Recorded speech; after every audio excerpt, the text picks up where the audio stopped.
नि सा गा पनि पनि धा पा पद पद गा नि ध सा नि सा गा पनि पनि धा पा पद पद गा नि ध सा ही गाथा अस्तित्वाची शौर्याची पराक्रमाची ही गाथा अस्तित्वाची शौर्याची पराक्रमाची या मातीमधल्या कणाकणातील मौल्यवान रत्नांची या मातीमधल्या कणाकणातील मौल्यवान रत्नांची कर्तृत्व इथे गगनाला भिडे परिमोल जाणून ठेवू व्यक्तिविशेष नमस्कार विद्यार्थी मित्रांनो, मी आर.जे. निशा स्पेक्ट्रम अकॅडमी पुरस्कृत रेडिओ MPSC गुरुच्या व्यक्तिविशेष या सत्रात तुम्हा सर्वांचे मनापासून स्वागत करते. मित्रांनो, आपण व्यक्तिविशेष हे सत्र नेहमी ऐकत असतो. त्यामध्ये आपण सामाजिक, कला, विज्ञान, क्रीडा अशा सर्व प्रकारच्या क्षेत्रांमध्ये ज्या व्यक्तींनी त्यांची उल्लेखनीय कामगिरी बजावली आहे व त्यांच्या कामगिरीचा सर्वत्र ठसा उमटवला आहे अशा सर्व थोर आणि महान व्यक्तींची जीवनगाथा व्यक्तिविशेष या सत्रामार्फत जाणून घेत असतो. चला तर मग आजही आपण जाणून घेऊया अशाच एका थोर आणि महान व्यक्तीची जीवनगाथा, ज्यांचे नाव आहे ज्येष्ठ सुप्रसिद्ध गायिका आशा भोसले. आशा भोसले या भारतीय संगीत विश्वातील एक अजरामर आणि बहुआयामी गायिका म्हणून ओळखल्या जातात. त्यांचा जन्म 8 सप्टेंबर 1933 रोजी महाराष्ट्रातील सांगली येथे झाला. त्या सुप्रसिद्ध गायक दीनानाथ मंगेशकर यांच्या कन्या आणि महान गायिका लता मंगेशकर यांच्या धाकट्या बहीण आहेत.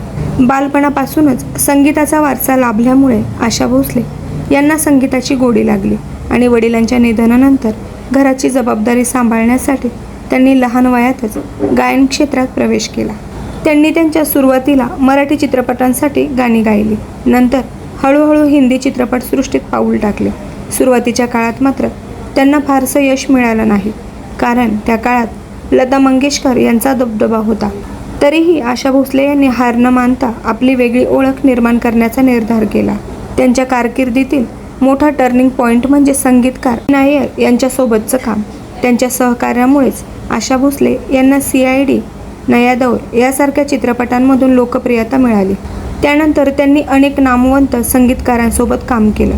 विशेषतः R.D. बर्मन यांच्यासोबतची त्यांची जोडी खूप गाजली.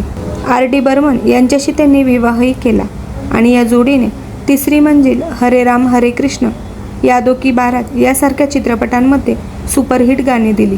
आशा भोसले यांच्या आवाजात एक वेगळीच लवचिकता आणि शैली आहे.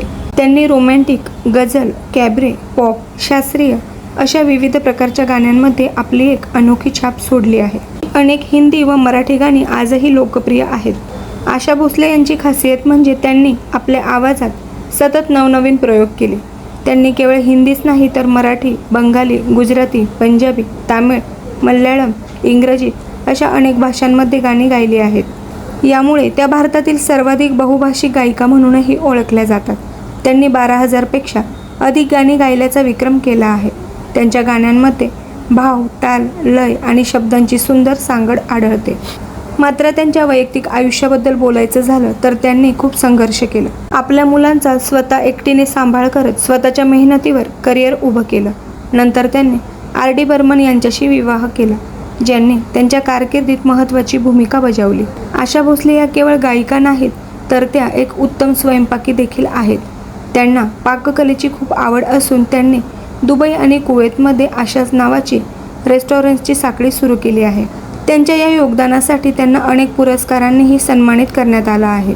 त्यांना त्यांच्या कार्यासाठी पद्मविभूषण, पद्मभूषण, राष्ट्रीय चित्रपट पुरस्कार, फिल्मफेअर पुरस्कार असे अनेक सन्मान मिळाले आहेत. त्यांना गिनीज वर्ल्ड रेकॉर्ड्समध्येही स्थान मिळालं आहे.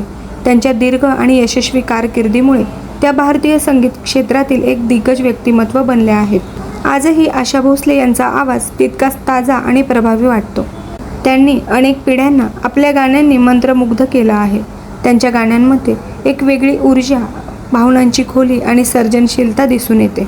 त्या केवळ एक गायिका नाहीत तर एक प्रेरणादायी व्यक्तिमत्व देखील आहेत. त्यांच्या आयुष्यातील संघर्ष, मेहनत आणि यशाची कहाणी अनेकांना प्रेरणा देते.